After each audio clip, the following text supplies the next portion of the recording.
2019년 12월 어느 목요일 밤 서울 강남구 테헤란로의 한 고층 빌딩 42층. 진수는 사무실 유리창에 비친 자신의 모습을 바라보았습니다. 33세, 명문대 경영학과를 수석 졸업하고 대기업 전략기획팀 차장까지 올랐습니다. 그의 책상 위에는 방금 완성한 197페이지짜리 사업 계획서가 놓여 있었습니다. 새벽 2시 32분 빌딩 전체에서 불이 켜진 곳은 그의 자리뿐이었습니다. 이것이 세 번째 밤샘이었습니다. 그는 완벽을 추구했습니다. 아니, 완벽을 추구해야만 했습니다. 경쟁자들은 언제나 그의 뒤를 바짝 쫓고 있었고 한 번의 실수는 곧 추락을 의미했습니다. 쇼펜하우어가 의지와 표상으로서의 세계에서 썼던 그대로였습니다. 인간은 끊임없이 무언가를 원하며 그 욕망이 채워지지 않으면 고통받고 채워지면 권태로 시달린다. 진수는 이 문장을 대학 시절 독일 철학 수업에서 배웠지만 그때는 그저 추상적인 문구일 뿐이었습니다. 그러나 지금 이 새벽의 고요 속에서 그 의미가 피부에 와닿았습니다. 그의 인생은 정교하게 설계된 기계와도 같았습니다. 초등학교 때부터 전교 1등을 놓치지 않았고 중학교 때는 전국 수학 경시 대회에서 금상을, 고등학교 때는 모의고사에서 연속 1등급을 유지했습니다. 대학에 들어가서는 학점 4.5 만점에 4.47을 받았고 토익 990점, 토플 117점을 기록했습니다. 그는 자신이 쓸모 있는 인재라는 것을 증명하기 위해 모든 것을 숫자로 환산했습니다. 그리고 그 숫자들은 그를 배신하지 않았습니다. 대학 졸업 후 5개 대기업에서 입사 제의가 왔고 그는 가장 명망 높은 곳을 택했습니다. 그러나 이상한 일이었습니다. 성과를 낼수록 내면은 더욱 공허해졌습니다. 2017년 그가 주도한 신사업 프로젝트가 연간 매출 320억 원을 기록했을 때 사람들은 그를 칭찬했습니다. 임원들은 그의 어깨를 두드리며 자네 같은 인재가 우리 회사의 미래라고 말했습니다. 그날 밤 진수는 혼자 소주 2병을 마셨습니다. 축하가 아니라 마취를 위해서였습니다. 그는 자신이 무엇을 위해 이토록 달려왔는지 알 수 없었습니다. 단지 달려야 한다는 강박만이 있었을 뿐입니다. 장자의 소요유편에 이런 이야기가 나옵니다. 곧게 뻗은 나무는 목수가 가장 먼저 찍어낸다. 달콤한 샘물은 사람들이 다 마셔버린다. 그러나 쓸모없이 구부러진 나무는 아무도 베지 않아 천년을 산다. 진수는 이 구절을 읽고도 이해하지 못했습니다. 그에게 쓸모없음은 곧 존재 가치의 상실을 의미했기 때문입니다. 그는 오히려 더 곧게, 더 유용하게 자라려 애썼습니다. 2018년 봄 회사는 진수에게 새로운 과제를 주었습니다. 해외 법인 설립을 위한 실사 업무였습니다. 그는 석 달간 베트남, 태국, 인도네시아를 돌아다니며 현지 시장을 조사했습니다. 하루 평균 수면 시간은 4시간이었습니다. 호텔 방에서 작성한 보고서는 총 847페이지에 달했습니다. 그는 모든 것을 완벽하게 해냈습니다. 귀국 후 임원 회의에서 그의 보고는 만장일치로 승인되었습니다. 사람들은 또다시 그를 칭찬했습니다. 역시 진수 차장은 믿을 만하다. 그러나 그날 밤 진수는 처음으로 심장 박동이 불규칙해지는 것을 느꼈습니다. 병원에서는 과로로 인한 부정맥이라는 진단을 내렸습니다. 의사는 말했습니다. 좀 쉬셔야 합니다. 그러나 진수는 쉴 수 없었습니다. 쉬는 순간 그는 자신이 쓸모 없어진다고 느꼈기 때문입니다. 니체가 우상의 황혼에서 경고했던 것처럼 그는 바쁨을 미덕으로 착각하는 말기적 증상을 앓고 있었습니다. 그는 주말에도 노트북을 열었고 휴가 중에도 이메일을 확인했습니다.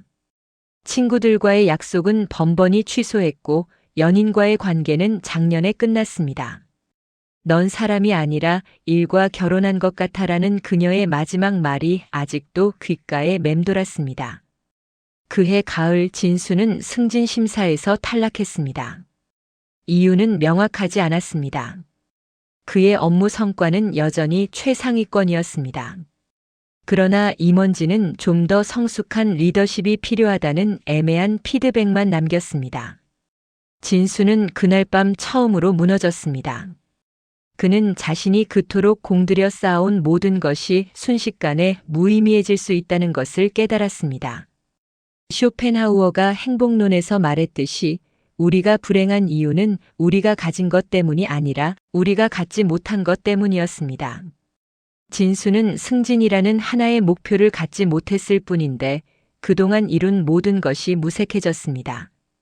그는 점점 더 깊은 공허감에 빠져들었습니다. 매일 아침 알람이 울릴 때마다 오늘도 이 일을 해야 하나라는 생각이 먼저 들었습니다. 출근길 지하철에서 그는 다른 승객들의 얼굴을 관찰했습니다. 모두가 그와 같은 표정을 하고 있었습니다. 지친, 무기력한, 어디론가 끌려가는 듯한 얼굴들. 그들은 모두 누군가의 도구였습니다. 회사의 도구, 가족의 도구, 사회의 도구. 2019년 12월 바로 오늘 밤 진수는 197페이지의 사업 계획서를 노려보았습니다. 이 서류 안에는 그의 지난 석 달이 압축되어 있었습니다. 밤샘 작업, 주말 반납, 관계의 단절. 그러나 이것이 승인되면 어떻게 될까요?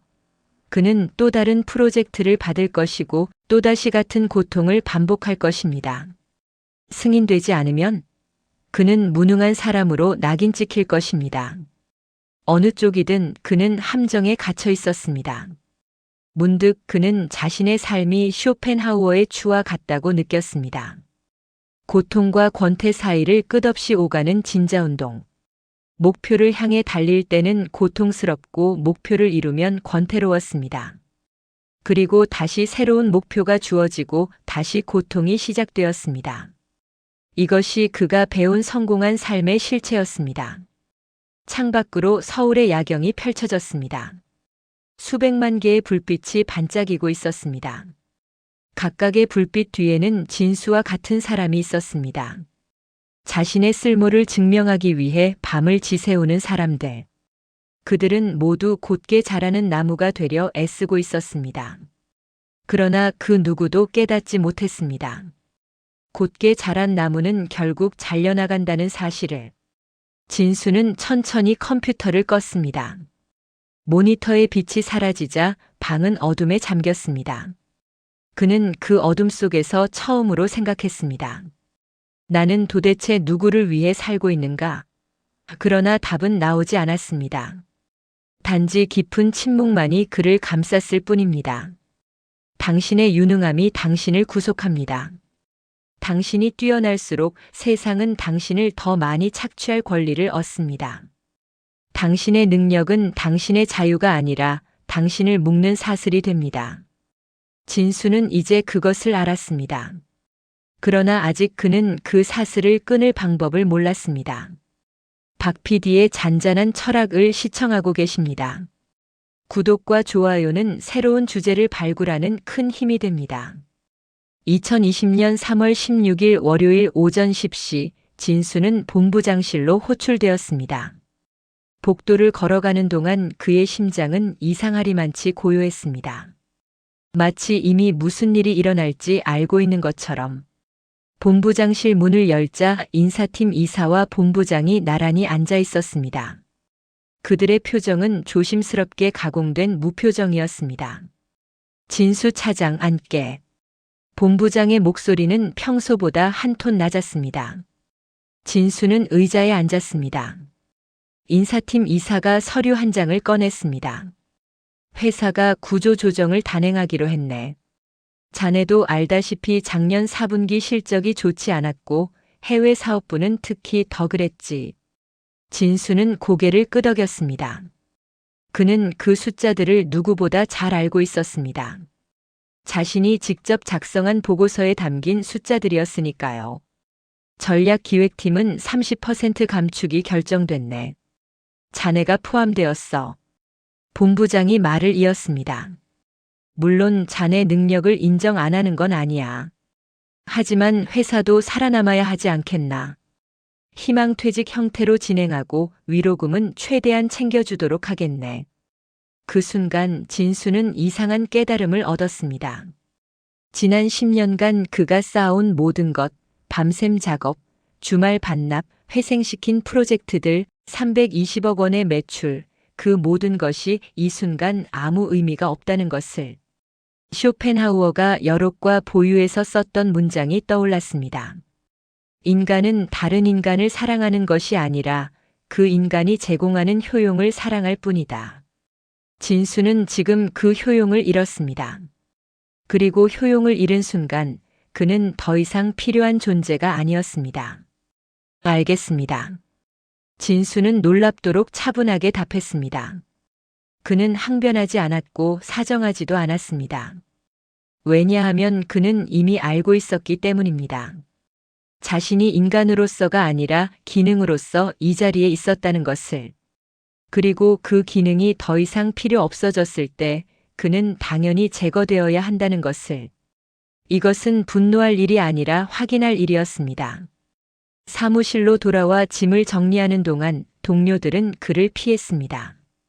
어제까지 농담을 주고받던 김대리는 눈을 마주치지 않았고 함께 야근했던 박 과장은 갑자기 급한 회의가 있다며 자리를 떴습니다. 단 한 명, 신입사원 시절부터 그를 따르던 이 사원만이 조심스럽게 다가왔습니다. 차장님, 정말 죄송합니다. 그러나 그의 눈빛에는 동정보다는 안도가 섞여 있었습니다. 내가 아니어서 다행이다라는 안도. 진수는 개인 사물함을 열었습니다. 10년간 쌓인 물건들이 있었습니다. 2011년 신입사원 연수 때 받은 명찰, 2014년 우수사원 상패, 2017년 해외 연수 기념 머그컵, 그리고 수십 권의 경영서적들. 그는 그것들을 하나하나 박스에 담으면서 생각했습니다. 이것들은 누구의 것인가? 진수라는 인간의 것인가? 아니면 쓸모 있는 직원이라는 역할의 것인가? 오후 3시 그는 회사를 나섰습니다. 로비를 지나는 동안 경비 아저씨가 인사를 건넸습니다. 차장님, 퇴근하세요? 진수는 고개를 끄덕였습니다. 그는 퇴근이 아니라 퇴장이라고 말하고 싶었지만 그러지 않았습니다. 회전문을 나서는 순간 3월의 차가운 바람이 얼굴을 때렸습니다. 그는 10년 만에 처음으로 평일 오후에 거리를 걸었습니다. 거리는 이상하리만치 평화로웠습니다. 카페에는 여유롭게 커피를 마시는 사람들이 있었고 공원에는 비둘기들이 한가롭게 모이를 쪼아먹고 있었습니다. 진수는 생각했습니다. 나는 그동안 무엇을 위해 그토록 필사적으로 달려왔던가. 이 평화로운 오후를 단 한 번도 누려보지 못한 채 집으로 돌아와 그는 휴대폰을 확인했습니다. 10년간 쌓아온 연락처가 237개 있었습니다. 그는 그중 몇 명에게 메시지를 보냈습니다. 형, 오랜만에 저녁 한번 해요. 선배님, 요즘 어떻게 지내세요? 그러나 돌아온 답장은 대부분 차갑고 형식적이었습니다. 요즘 바빠서 힘들 것 같은데 나중에 연락할게. 아, 그래. 나도 요즘 정신 없어서. 시간 되면 연락하자.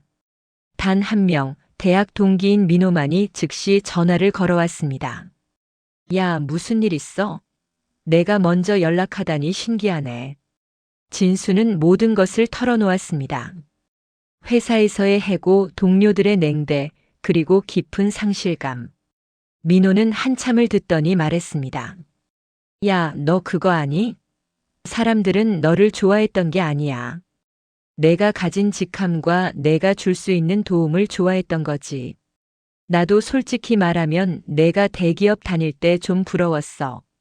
이제 그게 없어졌으니까 사람들이 떠나는 거야. 그 말은 잔인했지만 정확했습니다. 진수는 지난 10년을 되돌아보았습니다. 술자리에서 후배들이 그에게 접근했을 때 그들은 진수라는 사람이 궁금해서가 아니라 대기업 선배의 조언이 필요해서였습니다. 동료들이 친절했을 때 그것은 진수를 아껴서가 아니라 업무상 협조가 필요해서였습니다. 심지어 연인이었던 그녀조차 넌 사람이 아니라 일과 결혼한 것 같아라고 말했을 때 진수라는 인간이 아니라 일하는 기계를 떠난 것이었습니다. 장자는 인간 세편에서 이렇게 말했습니다. 쓸모 있는 나무는 베어져 제목이 되고 쓸모없는 나무는 베어지지 않아 천수를 누린다. 사람도 마찬가지다. 재주가 있으면 세상이 그를 부려먹고 재주가 없으면 세상이 그를 버려둔다. 진수는 이제 그 의미를 뼈저리게 이해했습니다. 그는 재주 있는 나무였고 세상은 그를 철저히 부려먹었습니다. 그리고 쓸모가 다하자 망설임 없이 버렸습니다. 그날 밤 진수는 오랜만에 술을 마셨습니다. 혼자서 집에서 그는 지난 10년의 기억들을 하나하나 떠올렸습니다. 신입사원 시절 그는 10년 후 이 회사의 임원이 되겠다고 다짐했습니다. 그리고 그 목표를 위해 모든 것을 희생했습니다. 건강, 관계, 취미, 심지어 자기 자신까지. 그는 완벽한 도구가 되려 애썼습니다. 그리고 완벽한 도구가 되었습니다. 문제는 도구는 언제나 대체 가능하다는 것이었습니다. 쇼펜하우어는 의지와 표상으로서의 세계에서 인간관계의 본질을 냉소적으로 파헤쳤습니다. 인간의 사회성은 진정한 호의에서 나오는 것이 아니라 서로의 필요에서 나온다. 우리는 타인을 사랑하는 것이 아니라 타인이 우리에게 제공할 수 있는 것을 사랑한다. 진수는 이제 그것을 경험으로 알았습니다. 그가 제공할 수 있는 것이 사라지자 사람들의 사랑도 함께 증발했습니다. 다음 날 아침 진수는 이상한 평온함을 느꼈습니다. 알람이 울리지 않았습니다. 서둘러 준비할 필요도 없었습니다. 출근할 곳도 없었습니다. 그는 창문을 열고 바깥을 내다보았습니다. 사람들은 분주하게 움직이고 있었습니다. 모두가 어딘가로 향하고 있었습니다. 그들은 아직 몰랐습니다. 자신들이 향하는 곳이 자신들을 소진시킬 뿐이라는 것을. 진수는 책장에서 오래된 책 한 권을 꺼냈습니다. 대학 시절 교양 수업에서 읽었던 장자였습니다. 그는 펼쳐진 페이지를 읽었습니다. 세상은 사람을 쓸모로 판단한다. 그러나 쓸모 있다는 것은 축복이 아니라 저주다.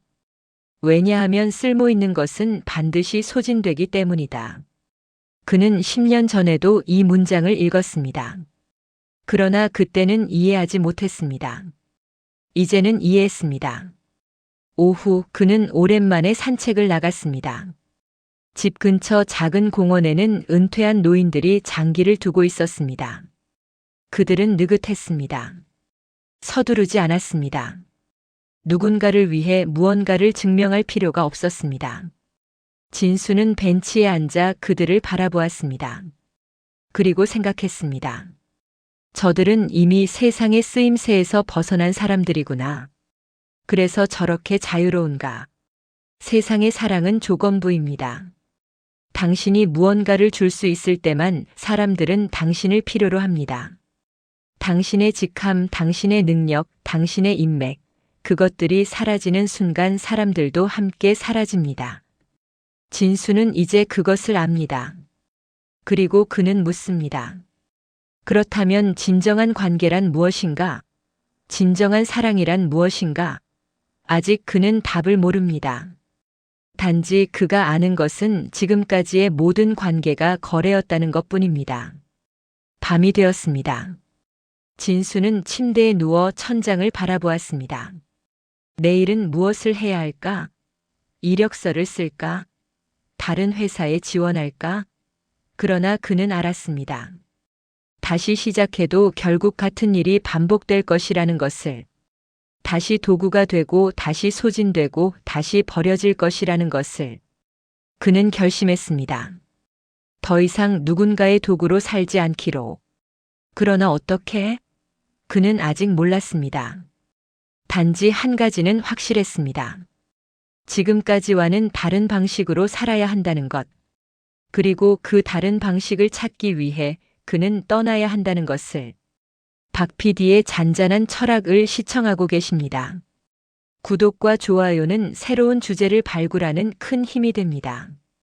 2020년 5월 2일 토요일 아침 진수는 작은 배낭 하나만 메고 서울역에 섰습니다. 목적지는 강원도 산골 마을이었습니다. 그곳은 어머니의 고향이자 어린 시절 여름마다 방문했던 곳이었습니다. 30년 전 기억 속의 그곳에는 시간이 천천히 흘렀고 사람들은 서두르지 않았습니다. 기차는 오전 9시 40분에 출발했습니다. 진수는 창밖을 바라보았습니다.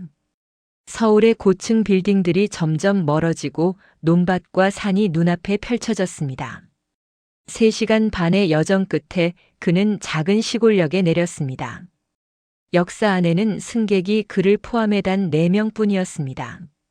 플랫폼에는 아카시아 향기가 가득했습니다. 그는 30년 전 할머니 손을 잡고 이 역에 내렸던 기억을 떠올렸습니다. 그때 할머니는 말했습니다. 진수야, 서울 사람들은 너무 바빠. 바쁘면 중요한 것을 놓치게 된단다. 그는 그때 그 말의 의미를 몰랐습니다. 이제는 알 것 같았습니다. 마을까지는 버스로 40분이 더 걸렸습니다. 좁은 산길을 따라 올라가는 동안 진수는 점점 더 깊은 침묵 속으로 들어가는 것을 느꼈습니다.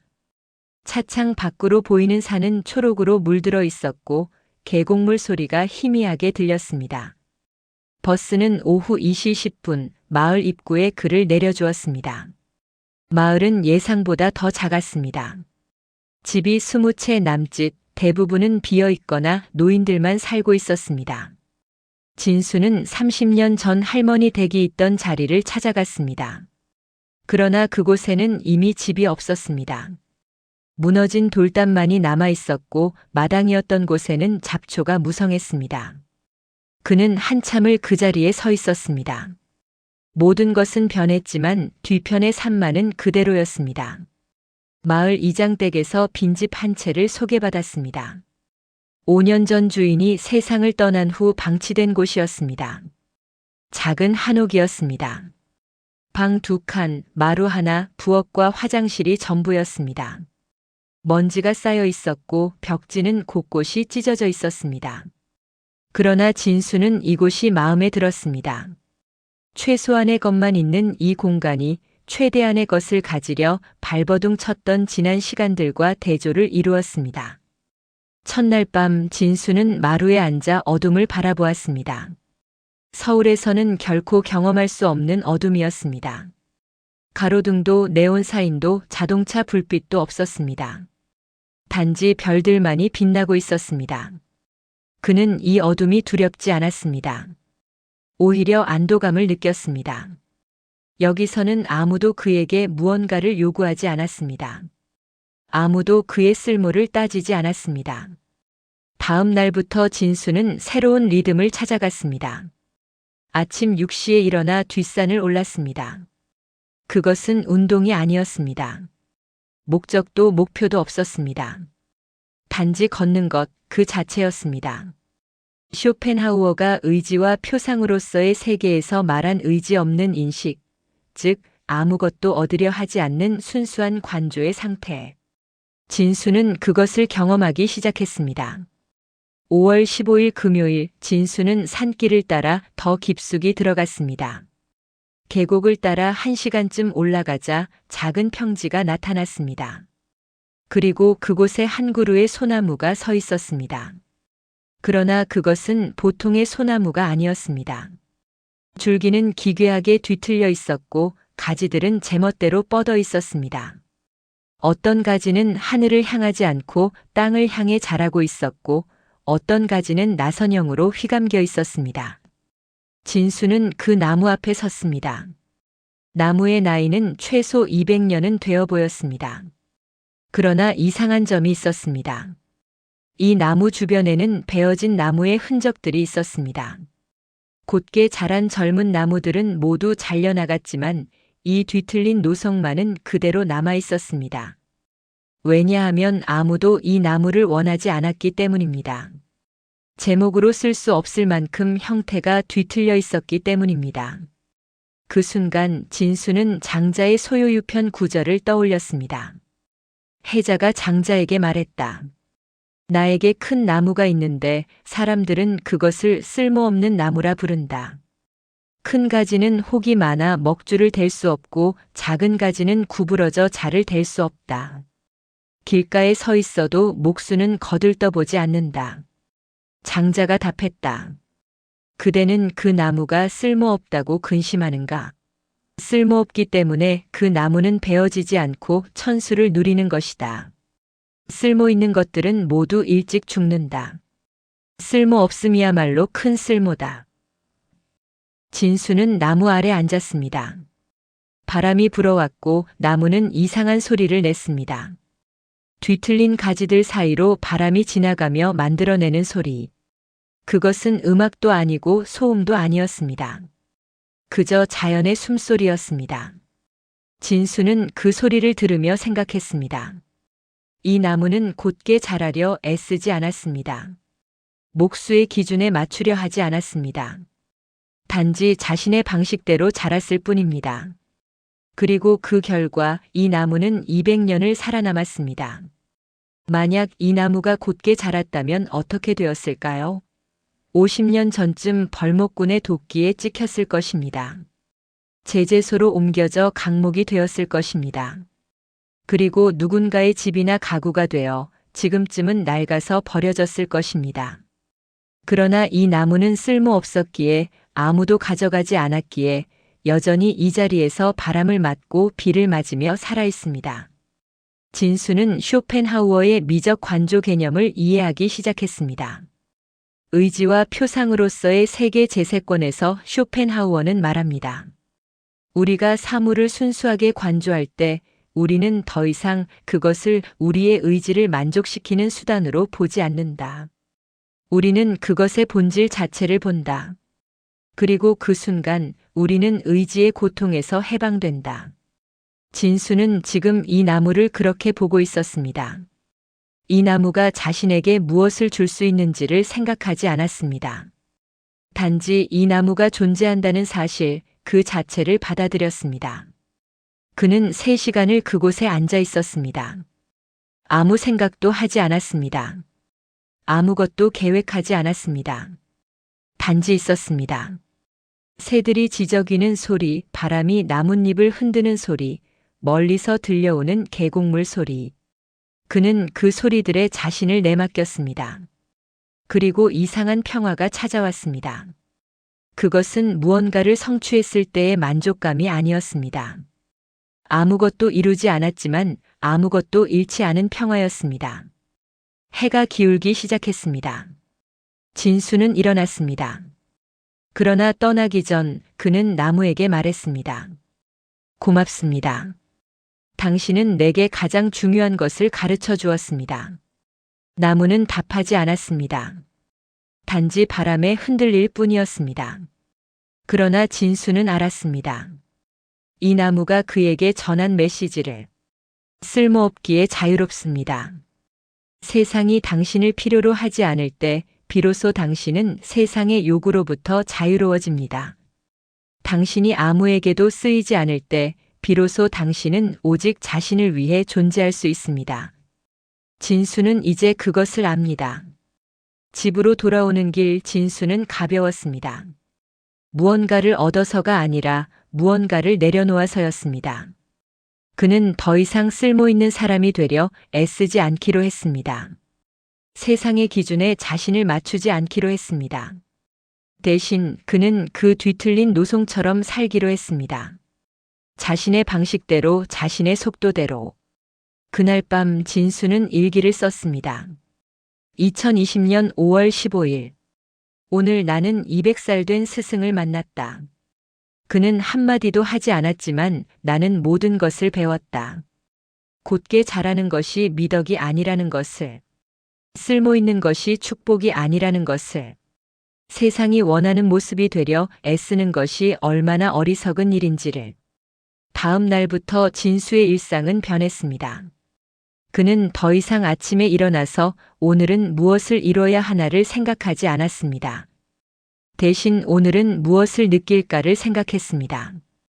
그는 뒷산의 노송을 매일 찾아갔습니다. 그리고 그 나무 아래서 시간을 보냈습니다. 어떤 날은 책을 읽었고 어떤 날은 그저 구름을 바라보았습니다. 어떤 날은 아무것도 하지 않았습니다. 마을 사람들은 그를 이상하게 여겼습니다. 저 젊은 사람이 매일 산에만 올라가네. 일은 안 하나? 그러나 진수는 개의치 않았습니다. 그들의 시선도 그들의 평가도 이제는 그를 흔들 수 없었습니다. 왜냐하면 그는 알았기 때문입니다. 자신이 세상의 쓰임새에서 벗어났다는 것을, 그리고 그것이 저주가 아니라 축복이라는 것을. 5월의 마지막 날 진수는 다시 노송 앞에 섰습니다. 한 달 전 처음 이 나무를 봤을 때와는 다른 마음이었습니다. 한 달 전에는 이 나무가 불쌍해 보였습니다. 뒤틀리고 못생기고 아무도 원하지 않는 나무. 그러나 지금은 달랐습니다. 이 나무는 승리자였습니다. 세상의 기준을 거부하고 자신의 방식을 지킨 승리자. 200년을 살아남은 진정한 자유의 증거. 진수는 나무에게 절을 했습니다. 그리고 속으로 맹세했습니다. 나도 당신처럼 살겠습니다. 세상이 뭐라 하든 나는 나의 방식대로 살겠습니다. 곧게 자라 베어질 나무가 아니라 뒤틀려도 끝까지 서 있을 나무가 되겠습니다. 바람이 불었습니다. 노송에 뒤틀린 가지들이 흔들렸습니다. 그리고 진수는 느꼈습니다. 나무가 답하는 것을. 그렇게 하라. 그것이 유일한 길이다. 박 PD의 잔잔한 철학을 시청하고 계십니다. 구독과 좋아요는 새로운 주제를 발굴하는 큰 힘이 됩니다. 2020년 6월 12일 금요일 새벽, 진수는 이상한 충동을 느끼며 잠에서 깼습니다. 그것은 무언가를 해야 한다는 강박이 아니었습니다. 오히려 무언가를 하고 싶다는 순수한 욕구였습니다. 그는 마루로 나가 일출을 바라보았습니다. 산 너머로 해가 떠오르고 있었습니다. 주황빛이 점점 황금빛으로 변하고 그 빛이 계곡을 따라 흘러내렸습니다. 진수는 생각했습니다. 이 순간을 기록하고 싶다고. 그러나 사진으로는 부족했습니다. 이 순간의 감각, 공기의 차가움, 새들의 지저귐, 마음속 미세한 떨림까지 담고 싶었습니다. 그는 마을 구멍가게로 갔습니다. 주인 할머니에게 물었습니다. 혹시 공책이나 노트 같은 거 있으세요? 할머니는 먼지 쌓인 선반 뒤에서 낡은 대학 노트 한 권을 꺼내 주었습니다. 2015년이라는 제조 연도가 적혀 있었습니다. 5년간 팔리지 않은 노트. 진수는 그것이 마음에 들었습니다. 쓸모없어서 버려진 것과 자신이 닮았다는 생각이 들었습니다. 집으로 돌아와 그는 노트를 펼쳤습니다. 하얀 페이지가 그를 바라보았습니다. 그는 펜을 들었습니다. 그리고 썼습니다. 2020년 6월 12일. 오늘 나는 해가 뜨는 것을 보았다. 그것은 내가 34해 동안 본 수천 번의 일출 중 하나였지만 처음으로 정말로 본 일출이었다. 손이 움직였습니다. 생각이 글자가 되었습니다. 그는 멈출 수 없었습니다. 쇼펜하우어는 의지와 표상으로서의 세계 재세권에서 예술의 본질을 설명합니다. 예술은 의지의 세계에서 벗어나는 순간적 해방이다. 예술가는 사물을 있는 그대로 관조하고 그것을 형태로 재현한다. 이 과정에서 예술가는 개인적 의지를 초월하고 순수한 인식의 주체가 된다. 진수는 이제 그 의미를 몸으로 이해했습니다. 그는 지금 무언가를 얻기 위해 글을 쓰는 것이 아니었습니다. 출판을 위해서도 인정받기 위해서도 아니었습니다. 단지 쓰고 싶어서 쓰는 것이었습니다. 오전 내내 그는 썼습니다. 지난 석 달간의 경험들이 페이지를 채워갔습니다. 회사에서의 해고, 동료들의 냉대, 마을로의 이주, 그리고 뒤틀린 노송과의 만남. 그는 자신의 고통을 외면하지 않았습니다. 대신 그것을 들여다보았습니다. 그리고 그 고통 속에서 의미를 찾아냈습니다. 니체가 즐거운 학문에서 말했듯이 고통받지 않는 자는 깊이를 가질 수 없다. 고통은 인간을 깊게 만드는 유일한 도구다. 점심도 거른 채 오후 3시까지 그는 계속 썼습니다. 그러다 문득 멈췄습니다. 손이 아팠습니다. 그러나 그것은 회사에서 느꼈던 피로와는 달랐습니다. 회사에서의 피로는 소진의 느낌이었습니다. 무언가가 빠져나가는 느낌. 그러나 지금의 피로는 충만함의 느낌이었습니다. 무언가가 채워지는 느낌. 그는 웃었습니다. 10년 만에 처음으로 일하면서 웃었습니다. 다음 날부터 진수는 매일 아침 글을 썼습니다. 그것은 습관이 아니라 의식이었습니다.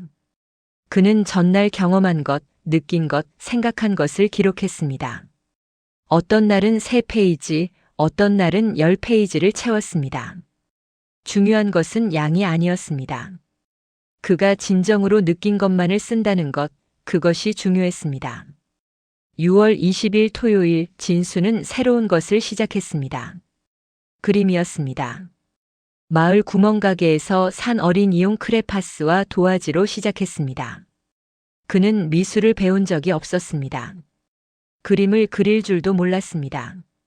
그러나 그는 그리고 싶었습니다. 뒤틀린 노송을. 그가 매일 찾아가는 그 나무를. 첫 그림은 형편없었습니다. 나무는 나무처럼 보이지 않았고 비율은 엉망이었습니다. 누가 보면 어린아이가 그린 것 같았습니다. 진수는 그것을 찢어버리지 않았습니다. 대신 벽에 붙였습니다. 그리고 다시 그렸습니다. 두 번째 그림도 형편없었습니다. 세 번째, 네 번째도 마찬가지였습니다. 그러나 진수는 멈추지 않았습니다. 쇼펜하우어는 부록과 보유 제도권에서 말합니다. 천재와 광기는 종이 한 장 차이다. 둘 다 일상적 의지에서 벗어나 순수한 관조의 세계에 산다. 차이는 천재는 그것을 형태로 표현할 수 있고 광희는 그럴 수 없다는 것이다. 진수는 자신이 천재라고 생각하지 않았습니다. 그러나 그는 표현하고 싶었습니다. 서툴더라도 형편없더라도. 한 달이 지났습니다. 7월 12일 일요일 진수는 30번째 그림을 완성했습니다. 여전히 서툴렀지만 이상한 일이 일어났습니다. 그림이 조금씩 나아지고 있었습니다. 나무의 형태가 점점 더 나무답게 보였습니다. 뒤틀린 가지의 역동성이 조금씩 포착되었습니다. 그것은 기술의 향상이 아니었습니다. 관찰의 깊이가 달라진 것이었습니다. 진수는 깨달았습니다. 그가 그림을 그리는 동안 그는 나무를 더 깊이 보게 되었다는 것을. 처음에는 나무의 외형만 보았습니다. 뒤틀린 줄기, 구부러진 가지. 그러나 계속 그리면서 그는 나무의 내면을 보기 시작했습니다. 왜 이 가지는 이쪽으로 뻗었는지, 왜 저 부분은 특별히 더 뒤틀렸는지. 나무의 모든 곡선에는 이유가 있었습니다. 200년의 바람, 비, 눈, 햇살의 역사가 그 형태 안에 새겨져 있었습니다. 오후에는 피아노를 배우기 시작했습니다. 마을에서 40분 거리에 있는 작은 음악학원의 선생님이었습니다. 60대 후반의 여성으로 젊은 시절 서울에서 피아니스트로 활동했다고 했습니다. 진수는 그녀에게 말했습니다. 저는 음악을 배운 적이 없습니다. 악보도 읽을 줄 모릅니다. 그냥 피아노를 치고 싶습니다. 선생님은 웃으며 답했습니다. 그거면 충분합니다. 치고 싶다는 마음만 있으면요. 첫 수업에서 진수는 도레미파솔을 배웠습니다. 건반을 누를 때마다 소리가 났습니다. 단순한 소리였지만 그에게는 마법 같았습니다. 그는 회사에서 10년간 수백억 원짜리 프로젝트를 다뤘지만 이 단순한 음들만큼 그를 감동시킨 것은 없었습니다. 쇼펜하우어는 의지와 표상으로서의 세계에서 음악을 의지 자체의 직접적 표현이라고 불렀습니다.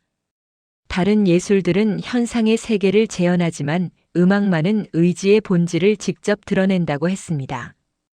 일주일에 2번 진수는 피아노 학원에 갔습니다. 그리고 나머지 날들은 집에서 연습했습니다. 마을 이장이 버려진 전자 피아노 한 대를 구해주었습니다. 건반 몇 개가 작동하지 않았지만 진수는 개의치 않았습니다. 그는 매일 한두 시간씩 연습했습니다. 바이엘 1번부터 시작했습니다. 틀려도 괜찮았습니다. 느려도 괜찮았습니다. 아무도 그의 실력을 평가하지 않았습니다. 그는 오직 자신을 위해 연주했습니다. 8월 어느 날 진수는 문득 깨달았습니다. 지난 석 달간 그는 단 한 번도 시간을 낭비하고 있다는 생각을 하지 않았다는 것을. 회사에 다닐 때는 항상 그 생각이 따라다녔습니다. 식사 시간조차 생산적이지 않은 시간이라고 느꼈습니다. 그러나 지금 하루 종일 글을 쓰고 그림을 그리고 피아노를 치는 이 시간들은 낭비가 아니었습니다. 오히려 유일하게 가치 있는 시간이었습니다. 장자는 지락편에서 이렇게 말합니다. 물고기는 물속에서 논일며 즐거워한다. 새는 하늘을 날며 즐거워한다. 그들은 무언가를 얻기 위해 그것을 하는 것이 아니다. 단지 그 행위 자체가 그들의 본성이기 때문이다. 인간도 마찬가지다. 자신의 본성을 따르는 행위를 할 때 그것이 쓸모 있건 없건 인간은 진정으로 즐겁다. 진수는 이제 그것을 경험으로 알았습니다. 글쓰기는 그에게 돈을 벌어주지 않았습니다. 그림은 그를 유명하게 만들지 않았습니다. 피아노는 그의 경력에 도움이 되지 않았습니다. 그러나 이 모든 것이 그를 살아있게 만들었습니다. 생산성이라는 감옥에서 탈출하라. 결과물 없는 과정의 즐거움, 그것이 인간을 인간답게 만드는 최고의 가치입니다. 8월 15일 토요일 진수는 노송 아래서 처음으로 글을 소리내어 읽었습니다. 자신이 쓴 글을. 바람이 불었고 나뭇잎들이 흔들렸습니다. 그는 나무가 듣고 있다고 느꼈습니다. 그리고 승인하고 있다고 느꼈습니다. 그의 삶을, 그의 선택을. 저녁이 되어 집으로 돌아오는 길 진수는 마을 사람들과 마주쳤습니다. 그들은 여전히 그를 이상하게 여겼습니다. 저 사람 매일 놀기만 하네. 돈은 어떻게 버나? 서울서 내려왔다는데 뭔가 문제가 있었나 봐. 진수는 그들의 수군거림을 들었습니다. 그러나 흔들리지 않았습니다. 왜냐하면 그는 알았기 때문입니다. 그들이 말하는 일과 자신이 하는 일이 다르다는 것을. 그들이 말하는 일은 타인을 위한 노동이었습니다. 누군가에게 쓸모 있는 것을 만들고 그 대가로 돈을 받는 것. 그러나 진수가 하는 일은 자신을 위한 창조였습니다. 누구에게도 쓸모없지만 자신에게는 더없이 소중한 것을 만드는 것. 쇼펜하우어가 행복론에서 말했듯이 진정한 부는 소유한 것이 아니라 향유할 수 있는 능력이다. 돈이 많아도 향유할 줄 모르면 가난하고 돈이 없어도 향유할 줄 알면 부유하다. 그날 밤 진수는 자신의 통장 잔고를 확인했습니다. 퇴직금과 저축을 합쳐 약 8천만 원이 남아 있었습니다. 이곳에서 최소한의 생활을 하면 5년은 버틸 수 있는 돈이었습니다. 5년 후는? 그는 모릅니다. 그러나 그는 두렵지 않았습니다. 왜냐하면 그는 이미 가장 중요한 것을 얻었기 때문입니다. 자기 자신을. 9월 첫째 주 진수는 새로운 시도를 했습니다. 산책 중 주운 나뭇가지와 돌멩이로 조각을 만들기 시작했습니다. 그것은 조각이라고 부르기도 민망한 것들이었습니다. 그러나 그는 그것들을 집 앞마당에 늘어놓았습니다. 지나가는 사람들이 고개를 갸우뚱했습니다. 저게 뭐야? 진수는 답했습니다. 잘 모르겠습니다. 그냥 만들고 싶어서 만들었습니다. 그는 깨달았습니다. 예술의 본질은 설명 가능함이 아니라는 것을. 왜 이것을 만들었는지, 무엇을 의미하는지, 누구에게 유용한지. 그런 질문들은 예술을 다시 도구로 만들려는 시도일 뿐입니다. 진정한 예술은 오직 그 자체로 존재합니다.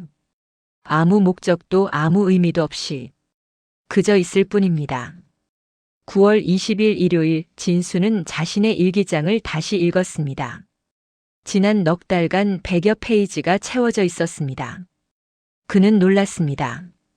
자신이 이토록 많은 것을 느끼고 생각하고 경험했다는 사실에 회사에 다닐 때 10년은 단 몇 페이지로 요약될 것 같았습니다. 열심히 일했다. 지쳤다. 인정받고 싶었다. 실패했다. 그게 전부였습니다. 그러나 이 넉 달은 너무나 풍부했습니다.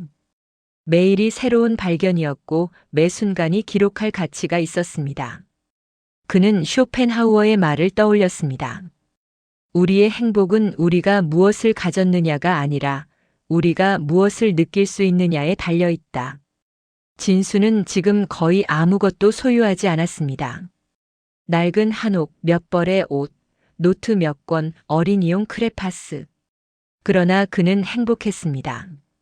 아니, 행복이라는 단어조차 부족했습니다. 그는 온전했습니다. 충만했습니다. 살아있었습니다. 저녁 그는 전자 피아노 앞에 앉았습니다. 그리고 연습 중이던 바흐의 미뉴에트 지장조를 쳤습니다. 여전히 틀렸고 여전히 서툴렀습니다. 그러나 그의 손가락이 건반을 누를 때마다 소리가 공기를 채웠습니다. 그 소리는 누구의 것도 아니었습니다. 오직 그의 것이었습니다. 그리고 그것으로 충분했습니다. 박 PD의 잔잔한 철학을 시청하고 계십니다. 구독과 좋아요는 새로운 주제를 발굴하는 큰 힘이 됩니다. 봄이 깊어가던 어느 오후 진수는 다시 서울로 돌아왔습니다. 하지만 그가 밟고 선 이 도시의 아스팔트는 예전과 같은 곳이면서도 전혀 다른 세계였습니다.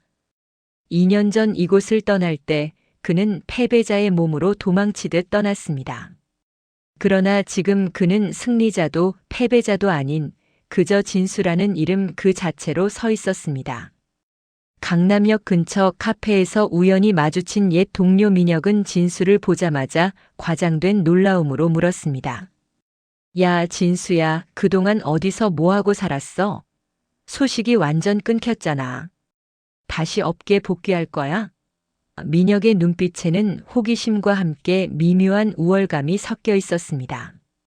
그는 여전히 대기업의 임원 자리를 지키고 있었고 그의 명함에는 상무이사라는 직함이 금박으로 새겨져 있었습니다. 진수는 잠시 창밖을 바라보았습니다. 사람들이 분주히 오가는 거리, 끊임없이 무언가를 증명하려는 듯 빠른 걸음으로 움직이는 그들의 모습이 보였습니다. 아니, 복귀할 생각 없어. 지금 하는 일이 마음에 들거든. 진수의 대답은 담담했습니다. 민혁은 어이없다는 표정으로 물었습니다. 무슨 일인데? 어디 괜찮은 데 들어갔어? 요즘엔 주로 산책을 하고 책을 읽고 가끔 글을 써. 그리고 목공소에서 가구 만드는 것도 배우고 있어. 진수의 답변에 민혁은 잠시 말문이 막혔다가 어색하게 웃었습니다. 그게 무슨 일이야? 그걸로 어떻게 먹고 살아? 너 그래도 서울대 나왔잖아. 아깝지 않아?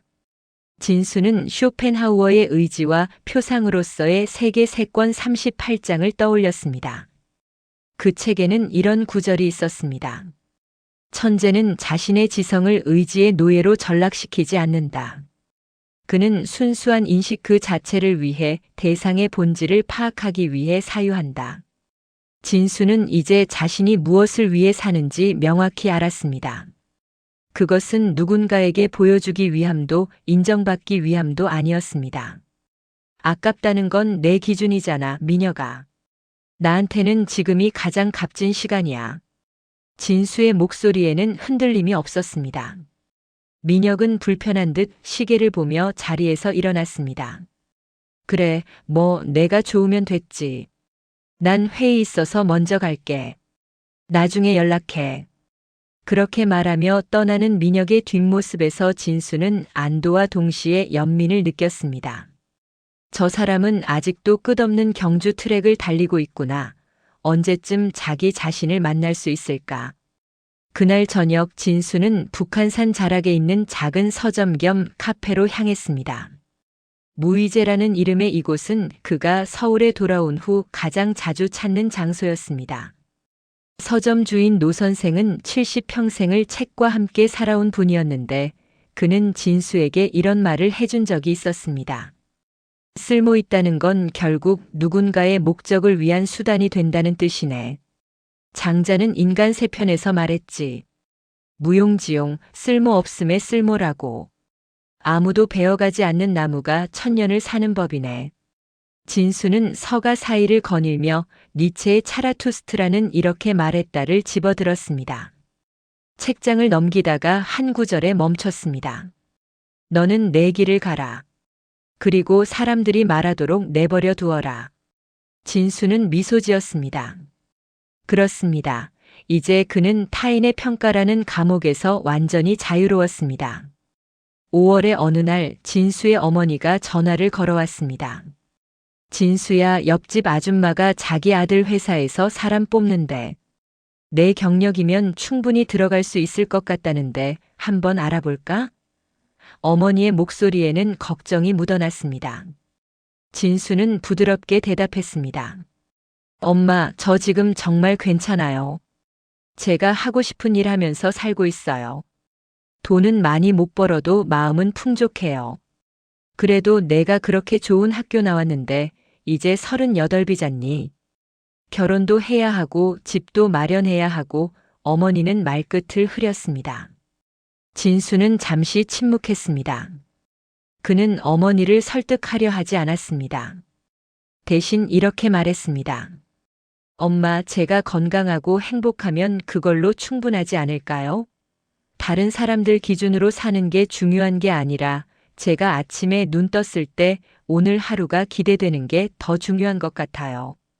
어머니는 한숨을 쉬었지만 더 이상 강요하지 않았습니다. 전화를 끊고 난 후 진수는 창밖을 바라보았습니다. 저 멀리 북한산의 능선이 보였습니다. 그곳에는 여전히 뒤틀리고 휘어진 소나무들이 자라고 있었습니다. 아무도 원하지 않았기에, 아무에게도 쓰이지 않았기에 그들은 수백 년을 살아갈 수 있었습니다. 6월이 되자 진수는 경기도 양평에 있는 작은 목공소에서 본격적으로 가구 만들기를 시작했습니다. 그곳의 스승인 박목수는 40년 경력의 장인이었는데 그는 진수에게 나무를 다루는 법을 가르치며 이렇게 말했습니다. 나무는 거짓말을 하지 않네. 억지로 꺾으려 하면 부러지고 나무의 결을 따라가면 아름다운 형태가 드러나지. 사람도 마찬가지일 거야. 진수는 대패질을 하며 쇼펜하우어가 여록과 보유 PARERGA 언드 PARALIPOMENA에서 했던 말을 떠올렸습니다. 행복은 긍정적인 것이 아니라 부정적인 것이다. 행복이란 욕망의 충족이 아니라 고통의 부재다. 진수는 이제 그 의미를 온전히 이해했습니다. 그는 더 이상 무언가를 갈망하지 않았습니다. 승진도 명예도 타인의 인정도. 그저 오늘 이 순간 나무의 결을 따라 대패를 밀어내는 이 행위 자체가 충만했습니다. 어느 날 오후 목공소에 한 젊은 남자가 찾아왔습니다. 그는 대기업 과장이라며 명함을 내밀었습니다. 책상 하나 주문하고 싶은데요. 언제까지 가능할까요? 박목수는 웃으며 대답했습니다. 서두르지 않는다면 석 달 후에 가능할 것 같네요. 나무가 원하는 속도로 작업하니까요. 젊은 남자는 당혹스러워했습니다. 석 달이요? 요즘 공장에서는 일주일이면 나오는데요. 진수가 끼어들었습니다. 공장 제품이 필요하시면 가구 회사에 주문하시는 게 나을 것 같습니다. 여기는 빨리 만드는 곳이 아니거든요. 젊은 남자는 어이없다는 표정을 지으며 돌아갔습니다. 박목수는 진수를 보며 빙그레 웃었습니다.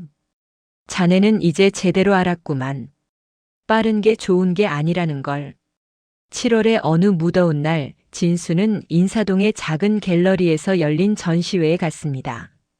쓸모없는 것들의 아름다움이라는 제목의 전시였습니다. 그곳에는 깨진 도자기 파편들, 누군가 버린 녹슨 철제 조각들, 용도를 알 수 없는 오래된 연장들이 전시되어 있었습니다. 작가의 노트에는 이렇게 적혀 있었습니다. 기능을 잃었을 때 비로소 사물의 본질이 드러난다. 진수는 한 작품 앞에 오래 서 있었습니다. 그것은 완전히 부서진 시계였습니다.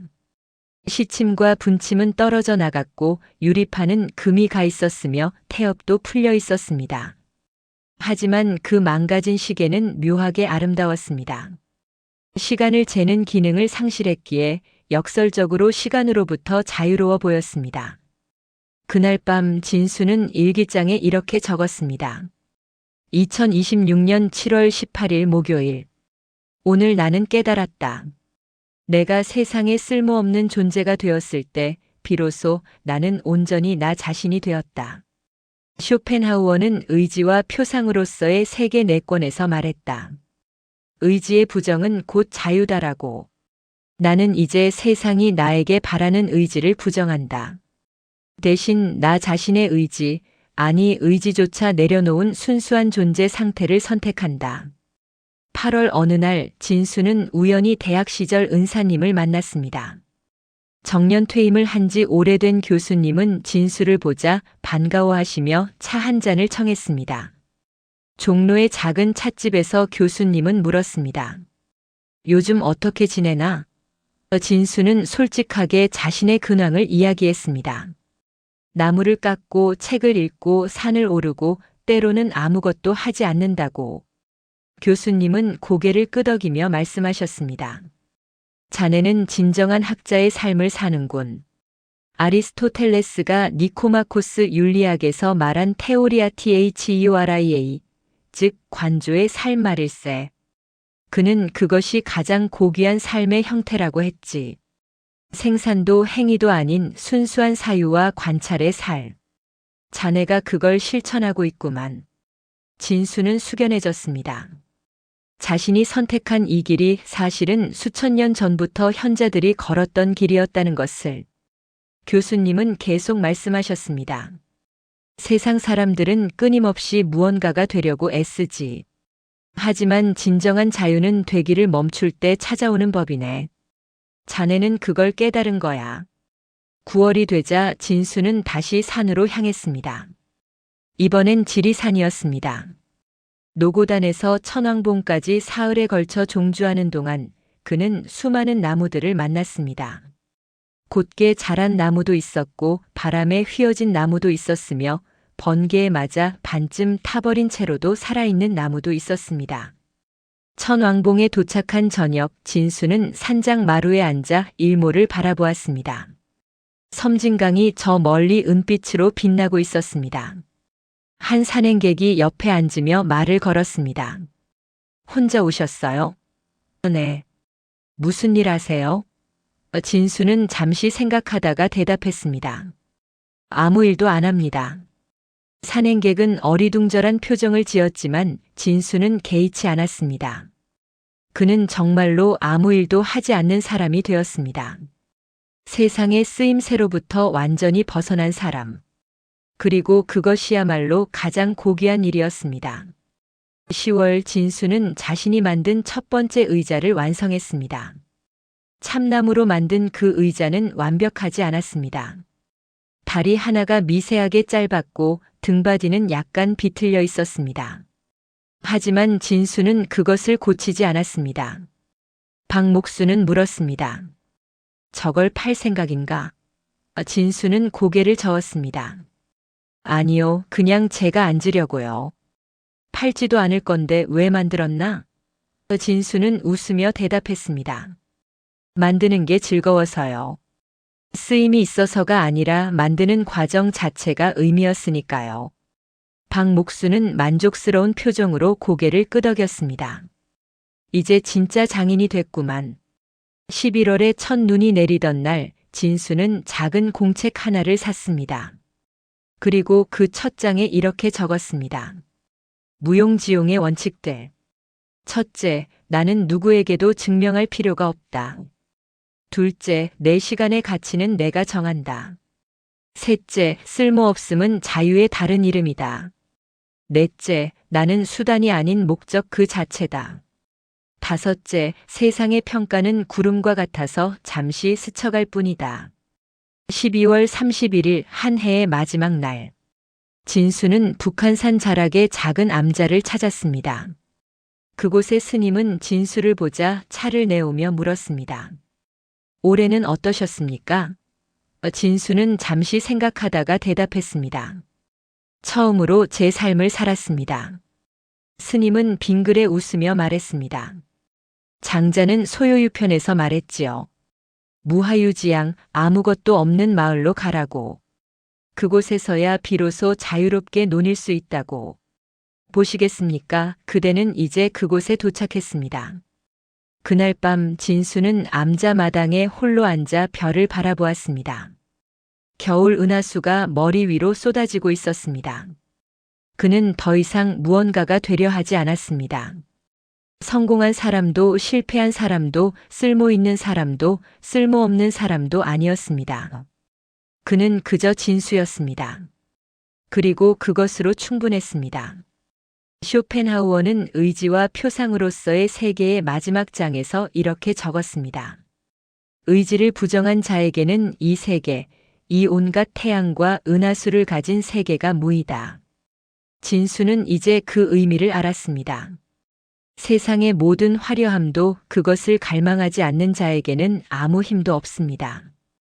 새해 첫날 아침 진수는 평소처럼 목공소로 향했습니다.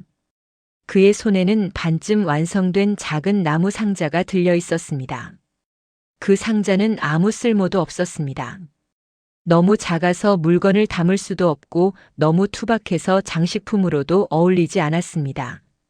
하지만 진수는 그것을 정성스럽게 사포로 문지르며 생각했습니다. 이것이 바로 나다.